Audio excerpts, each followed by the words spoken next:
En las vastas y salvajes extensiones de Arizona, donde un solitario ranchero llevaba una vida dura y austera, llegó un momento de revelación. Proteger a los indefensos podía traer consigo un aliado inesperado. La vida nunca le había enseñado a Caleb Rohr que las decisiones morales fueran fáciles. Incontables inviernos crudos, veranos secos como el hueso y el silencio peculiar de un hombre que ya había enterrado a todos los que amaba, le habían inculcado una verdad simple pero implacable. Seguir el camino ético casi siempre tenía un precio alto, a veces el más alto de todos. Sin embargo, en un mediodía abrasador en territorio arizonense, cuando 4 hombres armados se interpusieron entre él y una joven que no había cometido ninguna falta, Caleb Rohr miró profundamente en su corazón cansado y endurecido, y encontró algo que creía haber perdido hace mucho tiempo. Halló aquella parte de sí mismo que simplemente no podía dar la espalda. Lo que sucedió después lo cambió para siempre. No porque el mundo lo recompensara, ni porque la gente aplaudiera, ni los periódicos escribieran su nombre. Lo que ocurrió lo transformó porque regresó a él desde las montañas, de personas con las que jamás había hablado, desde una comunidad que tenía todas las razones para desconfiar de alguien como él, desde un jefe que observaba desde lejos y en silencio, decidió que aquel forastero tenía valor. Pero para comprender la recompensa, primero hay que entender el deber. Y ese deber comenzó en un lugar llamado Corvers Creek. Ese día Caleb pastoreaba el ganado en el potrero sur. Era una tarea que ocupaba las manos y vaciaba la mente, cuando escuchó algo. No fueron disparos, algo peor que disparos. Escuchó una voz femenina que rasgaba el calor del desierto, aguda, desafiante, y luego, abruptamente, silenciada. Su caballo también lo oyó. Las orejas del animal se aplastaron contra su cráneo, y Caleb sintió cómo se tensaba bajo él de aquella manera particular que tienen los caballos cuando el aire huele mal. Espoleó el animal hacia el sonido y subió por una cresta baja de roca roja que dominaba el cauce del arroyo. Eran 4. Al principio reconoció los caballos, uno negro y otros 2 pertenecientes al grupo de Bass, hombres que trabajaban para Harlan V., un especulador de Tucson que compraba derechos de agua a rancheros que no podían permitirse abogados ni enemigos. El 4.º caballo era castaño, desconocido para él. Los hombres estaban a pie, formando un semicírculo irregular alrededor de una joven mujer apache que se apoyaba contra la orilla del arroyo. Tenía unos 20 años, delgada pero erguida, con una quietud que no provenía del miedo. En una mano sostenía una vasija de barro y nada más. Sin armas, sin caballos cerca, solo una mujer que había ido al arroyo por agua y encontró algo que no esperaba. Uno de los hombres, Caleb supo después que se llamaba Diermon, un desertor del ejército con un temperamento como una trampa oxidada, la sujetaba con fuerza del brazo. Era el tipo de agarre que deja marcas durante una semana. Ella ya no luchaba, no porque se hubiera rendido, sino porque elegía su momento con la paciencia de quien ha sido entrenado para sobrevivir. Caleb le miró a los ojos. No estaban desesperados, estaban calculadores. No pensó como piensa la gente cuando tiene tiempo. No hubo un debate interno largo, ni una evaluación de consecuencias, ni una voz en su cabeza diciéndole «no es asunto tuyo». La única voz que escuchó dijo «4 hombres, una mujer y tú tienes un rifle». Sacó su Winchester de la funda, espoleó al caballo cuesta abajo y no se detuvo hasta quedar a 40 pies del hombre más cercano. «Suéltala», dijo. Solo esas 2 palabras, dichas con la firmeza de quien no está interesado en más discusiones. Diermon se giró lentamente, sin soltar a la mujer. Tenía la expresión de alguien acostumbrado a causar molestias a otros y que había olvidado que las molestias pueden ir en ambas direcciones. «Rohr», dijo al reconocerlo. «¿Te perdiste?» «No», respondió Caleb, apuntando el Winchester a un punto ligeramente por encima del hombro izquierdo de Diermon, lo bastante cerca para ser inequívoco, lo bastante lejos para ser una advertencia. «Encontré exactamente lo que buscaba. Suéltala y los 4 se irán al norte». Esa es toda la conversación. Los otros 3 hombres se inquietaron. Uno de ellos, un hombre de cuello grueso conocido como holandés, posó la mano sobre la empuñadura de su revólver con la despreocupación de quien ha hecho ese gesto 100 veces sin consecuencias. Caleb desvió el cañón del rifle 2 pulgadas a la izquierda, apuntando al caballo del holandés. Primero derribaré al caballo, dijo con calma. Odio hacerlo, es un animal hermoso. Pero si quieres ver qué sigue, adelante, sácalo. El holandés retiró la mano del revólver. Diarmond estudió a Caleb durante un largo momento. Algo cruzó por sus ojos. No era exactamente miedo, sino un recálculo. El reconocimiento de que el costo de ese día acababa de subir de forma inesperada. Soltó el brazo de la mujer. Ella dio inmediatamente 3 pasos laterales, sin dudar, y recogió su vasija del suelo, donde había caído. No huyó, se quedó observando. Bas se enterará de esto, dijo Diarmond. Estaría decepcionado si no lo hiciera, respondió Caleb. Mantuvo el rifle en alto mientras los 4 hombres montaban y se alejaban. Lo mantuvo así hasta que el polvo de sus caballos se convirtió en una mancha pálida en el cielo vespertino. Solo entonces bajó el cañón y exhaló. Se volvió hacia la mujer. Lo miraba con una expresión que no lograba descifrar del todo, ni gratitud ni hostilidad, sino algo más complejo que ambas. Los ojos de alguien sorprendido por algo que creía entender. Ella dijo algo en apache, una frase breve. Caleb negó lentamente con la cabeza, indicando que no comprendía. Le observó unos segundos más, luego levantó la vasija llena, la equilibró con facilidad sobre su hombro, como quien lo ha hecho toda la vida, y desapareció entre la maleza sin decir una palabra más. Caleb Rohr, hombre de pocas palabras y acostumbrado a la soledad, la observó hasta que su figura se perdió tras la cortina verdosa de los sauces del desierto. Solo entonces dio media vuelta y regresó a su casa. No tenía con quién compartir sus pensamientos. Vivía solo en una tierra que su difunta esposa había amado mucho más que él. Sus días transcurrían entre el cuidado de un pequeño rebaño de vacas y unos cuantos caballos. De vez en cuando iba a Red Mesa, un pueblo a 12 millas al norte, a comerciar.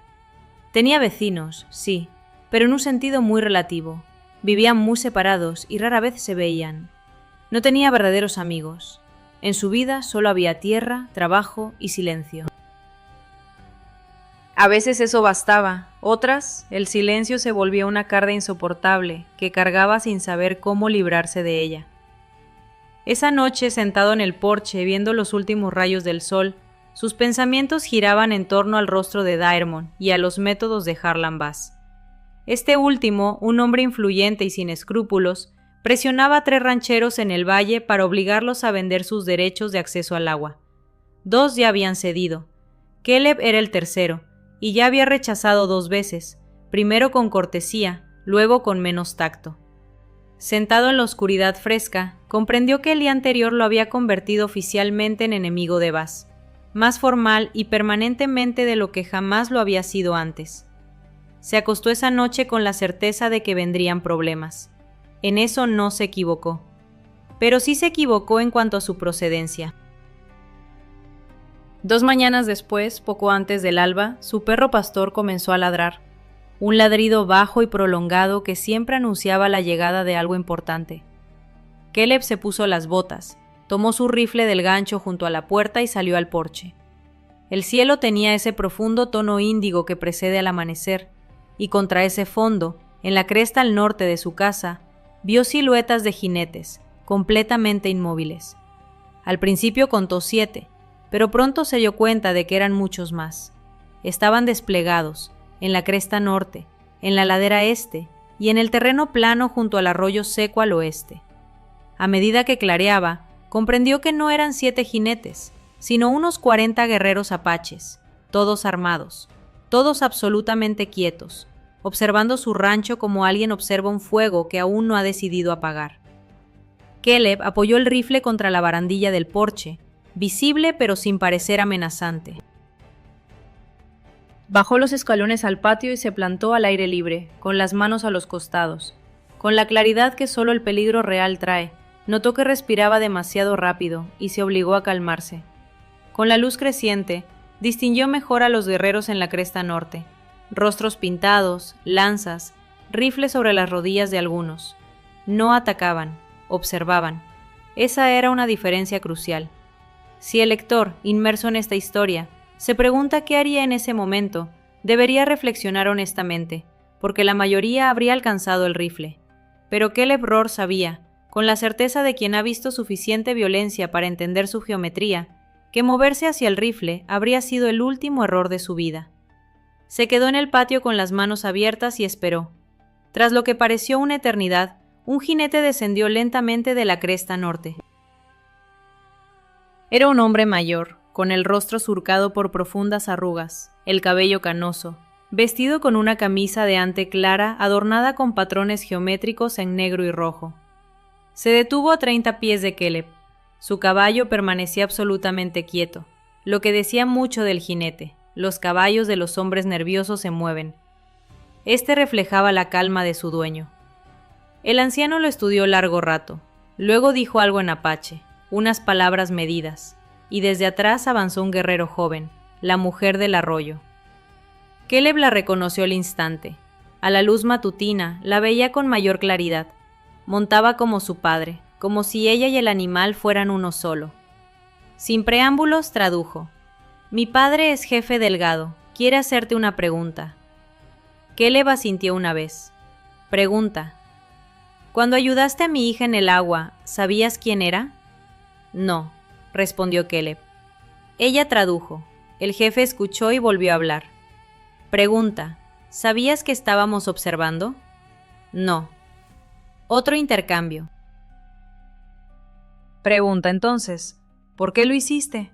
Caleb tomó la pregunta en serio, como merecía.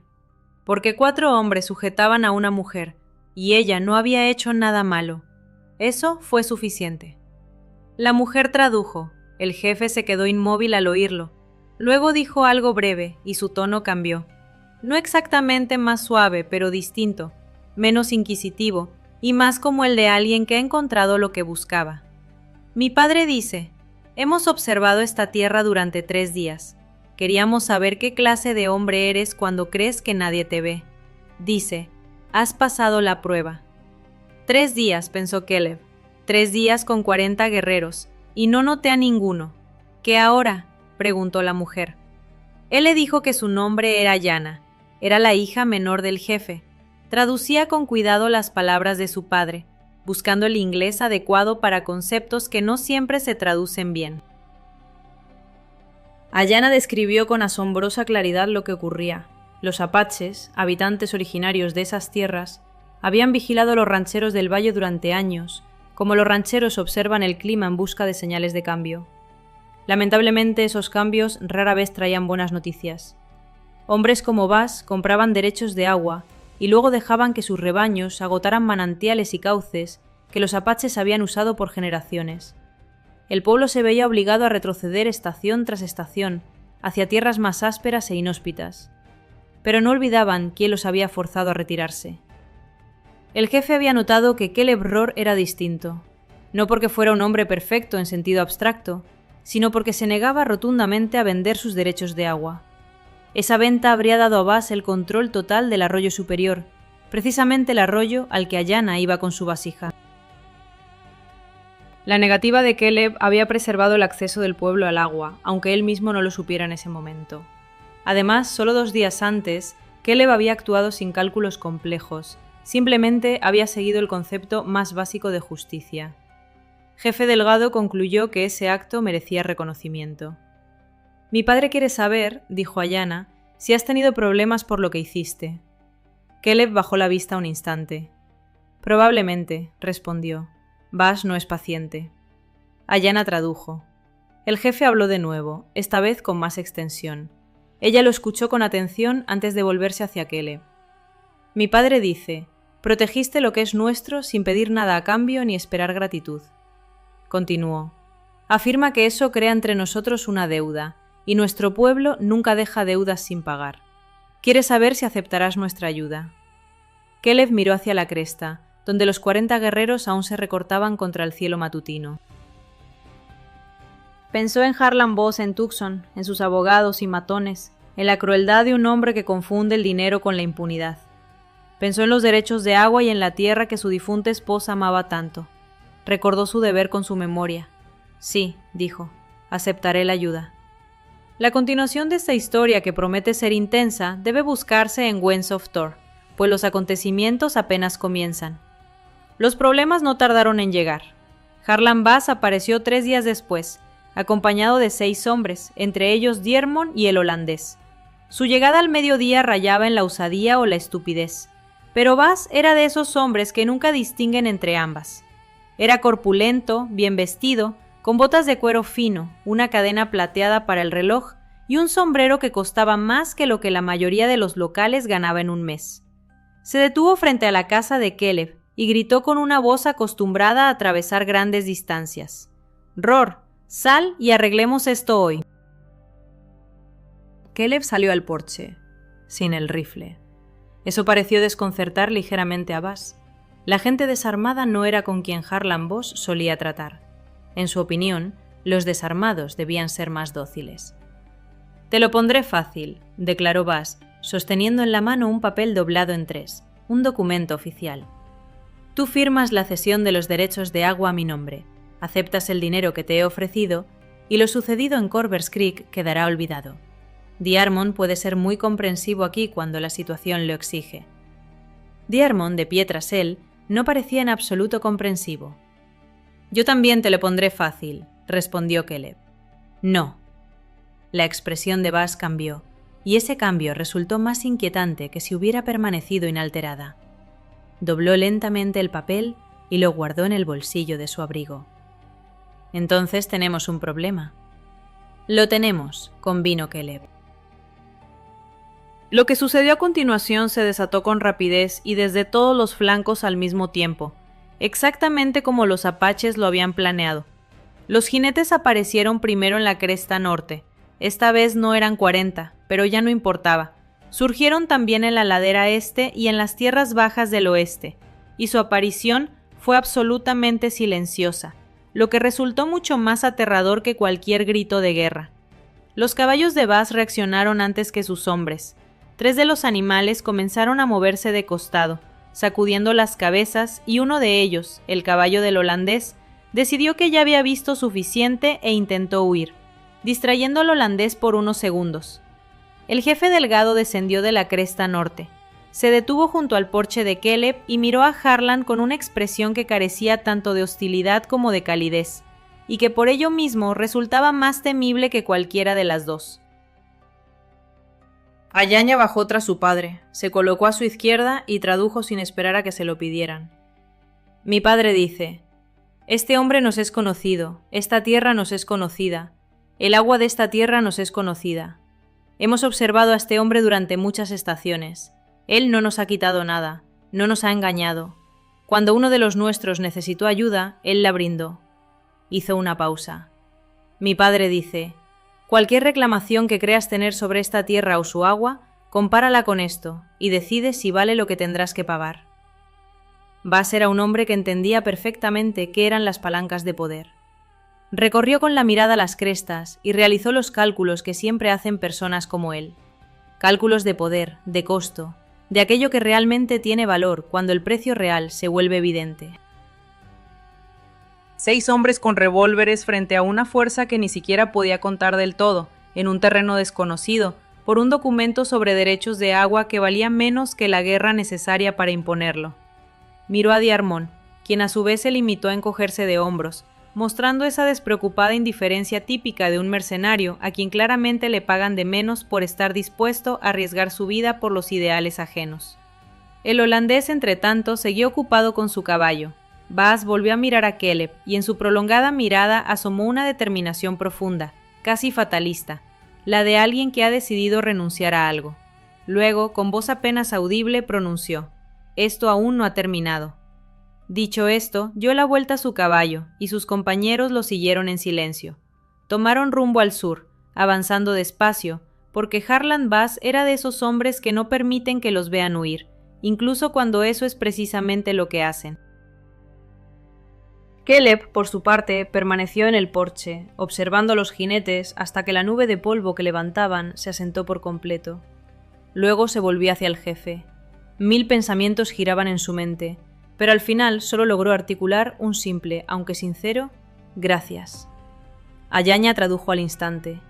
El jefe respondió, y en su voz Caleb percibió algo que se le grabó para siempre en la memoria.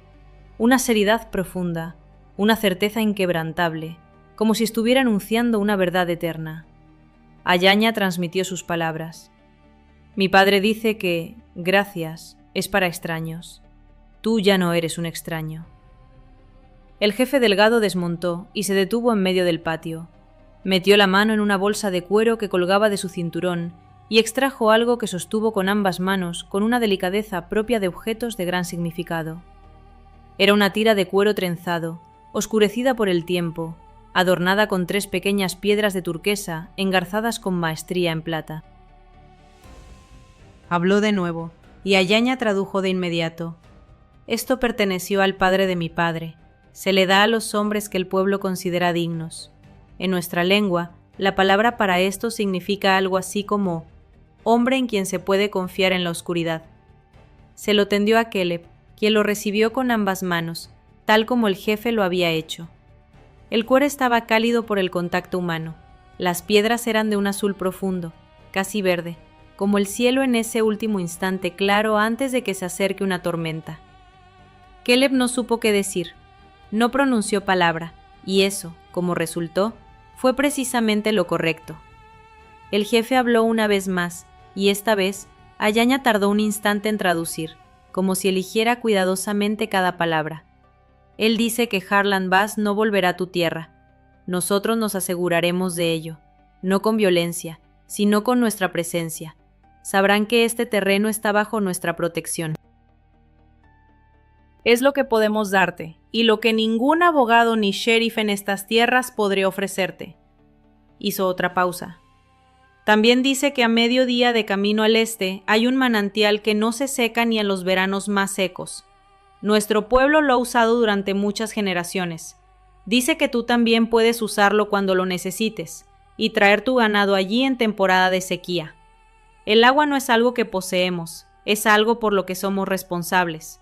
Esa responsabilidad ahora también recae en ti. Caleb miró las turquesas en sus manos. Mediodía al este era la diferencia entre la supervivencia del rebaño en un verano seco o su pérdida total. Era la diferencia entre un rancho que conservaba su estatus y una tierra vendida al primer comprador por efectivo. Era justo lo que su esposa había temido durante los 2 años anteriores a su enfermedad. Los veranos en que el arroyo menguaba, la hierba se marchitaba y pasaban noches en vela, escuchando el inquieto movimiento del ganado en la oscuridad. Alzó la vista hacia Ayaña. ¿Le dirás algo de mi parte? Ella asintió. Dile que he pasado mucho tiempo en esta tierra sintiéndome un extraño, como si estuviera tomando prestado algo que no me pertenecía del todo. Dile que lo que acaba de decir cambia eso, no por el manantial, aunque le agradezco profundamente, sino por la razón por la que lo dijo. Él dijo, yo también soy responsable de esto. Eso es distinto de que te den algo, es que te confíen algo. Ayaña escuchó con atención y tradujo. El jefe guardó silencio un momento. Luego pronunció algo breve, y ella se volvió hacia Caleb con lo que podría haber sido el inicio de una sonrisa. Él dice que él también conoce la diferencia, por eso eligió esa palabra.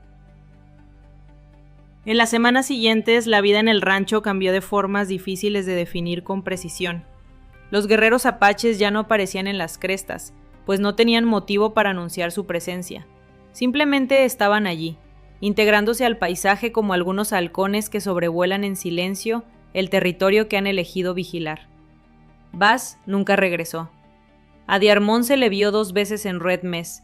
En ambas ocasiones pasó de largo, dirigiéndose a otro lugar, moviéndose con la prisa decidida de alguien que ha sobreestimado sus propias capacidades. También cambiaron otros aspectos. Ayaña venía al arroyo 2 veces por semana, a veces acompañada de otras mujeres del campamento, a veces sola. Entre ella y Caleb surgió una amistad singular, forjada entre personas muy distintas pero unidas por una convicción fundamental, que la honestidad importa más que la comodidad.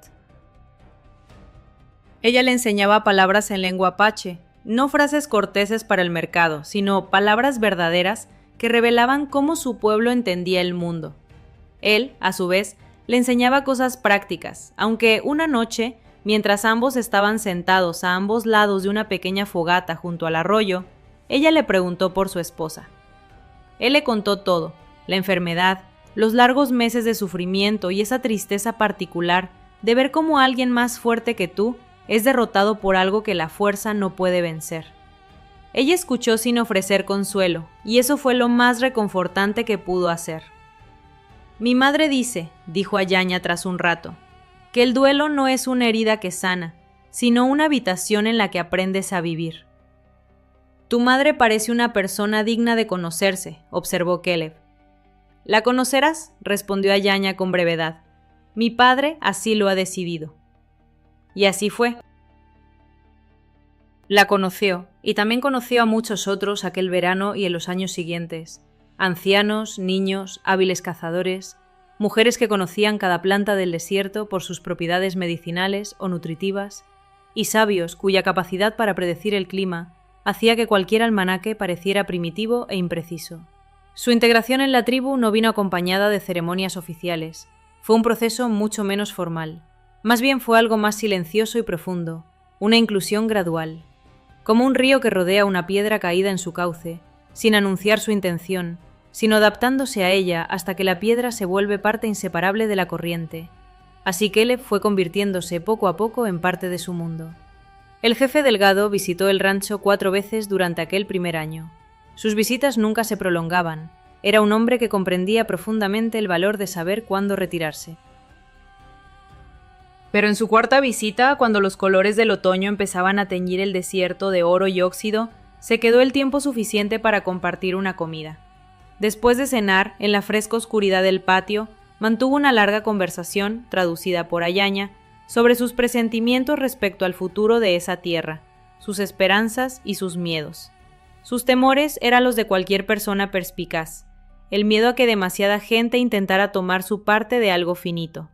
La tierra no era ilimitada, el agua no era inagotable, y la mayoría de los que venían del este con sus papeles y sus convicciones inquebrantables no eran malvados en sentido estricto. Simplemente eran personas que aún no habían aprendido a desear de modo que dejaran espacio para que otros también pudieran desear lo mismo. Hablar de sus esperanzas era más difícil, y Ayaña tardó un poco en encontrar las palabras. Él espera, dijo al fin, que haya más gente como tú. No gente perfecta, él sabe que no eres perfecto. Dice que te ha visto cometer errores, y también te ha visto corregirlos, lo cual es mucho más importante. Espera gente que entienda que esta tierra existía antes de ellos, y existirá después, y que su papel aquí es ser guardianes responsables, no dueños. Hizo una pausa, luego añadió. Él dice, la propiedad es una historia que la gente se cuenta a sí misma. La responsabilidad es real. Caleb reflexionó un rato sobre esas palabras. La fogata se había reducido a brasas. En algún lugar de la oscuridad un búho cazaba, y sus gritos entrecortados atravesaban el silencio. Dile que lo intentaré, dijo Caleb. Dile que intentaré ser así. El jefe escuchó con atención, asintió una sola vez, con la certeza de quien acepta una promesa que piensa exigir que se cumpla. Luego se levantó. Su hija lo imitó, y ambos caminaron hacia sus caballos en la oscuridad con la naturalidad de quienes nunca han temido la noche, porque saben lo que en ella se esconde. Caleb los observó partir. Permaneció largo rato en el patio, sintiendo el peso singular de una vida cuyo centro de gravedad se había desplazado en silencio. Recordó aquel momento en Carp Creek, a los 4 hombres y a la mujer, y comprendió que aquel día no había tomado una decisión heroica, simplemente no podía haber actuado de otra manera. El hombre en que se había convertido, forjado por su experiencia, no podía presenciar aquello y seguir de largo. Y el mundo había respondido a eso de un modo que jamás habría podido prever. La pulsera de turquesa nunca abandonó su muñeca, ni en verano ni en invierno, ni en los años siguientes, mientras el valle se transformaba a su alrededor. Parte de lo que el jefe temía efectivamente ocurrió, y parte de lo que esperaba también se cumplió, de forma irregular y compleja, como suele suceder con la esperanza. A veces los miembros de la tribu y los del rancho trabajaban juntos en las mismas cercas durante la sequía, compartiendo herramientas, agua y esa camaradería especial de quienes resuelven un problema común. No era un mundo en paz total ni definitiva, pero era algo. Era el comienzo de un entendimiento distinto. Y todo había empezado en un arroyo, en un día cualquiera, con un hombre a caballo que vio algo malo y decidió que el hecho de que no fuera asunto suyo no era razón para irse. A veces la gente cree que los momentos más valientes son aquellos en que alguien vence el miedo. Pero existe otro tipo de coraje, más silencioso y menos dramático, el de simplemente negarse a fingir que no viste lo que viste. Caleb Rohr vio a una mujer que necesitaba ayuda. La ayudó. Todo lo demás siguió a eso, como los ríos siguen a la lluvia.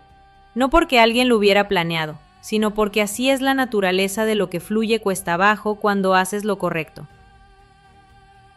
La turquesa en su muñeca a veces atrapaba la luz en ciertas horas del día y ardía con un azul tan profundo que parecía un fragmento de cielo atrapado en piedra.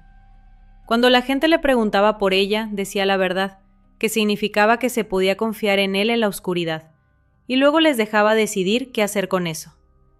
Si esta historia resonó en tu alma, dale me gusta y suscríbete a Double of Thor para no perderte la continuación. Escribe en los comentarios qué habrías hecho tú en aquel arroyo, y cuéntanos desde qué parte del mundo nos escuchas.